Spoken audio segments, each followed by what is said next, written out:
Who are struggling a little bit today, JT? What do they need to do? Well, Chad, I think one of the main things they're going to need to do is just make a little change. Obviously, these fish are starting to make a real transition from that spawning habitat to more out offshore a little bit. And one of the main things, and before we get too far into that, let's face it, yes, there are some fish on Guntersville that are going to stay in that shallow water all year long. There's the habitat is so prolific that there's plenty of room for all the bass that live in this lake. But the main thing is, this always happens right after these fish spawn.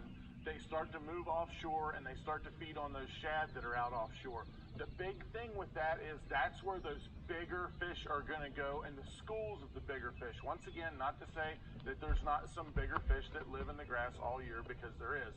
But that right after the spawn, so many of these fish make that transition, and it's because of their spawns they go out there to feed on those big fish that are out there a little bit deeper to get their energy built back up from the spawning ritual. So as these fish start transitioning out there, those guys, they're going to have to start making moves, because in my opinion, I think that's the only way, Chad, that you can legitimately catch a really big, like a 25-pound bag like we saw Sheffield catch yesterday. That's the only way you probably have a legitimate shot at doing that. Okay, so I think you answered one of my questions on the TH Marine roadmap to victory, but we travel that road right now. And the first question is the shallow fish. 居然被我钓到了！我操！我刚才开船的时候，装备丢了一套，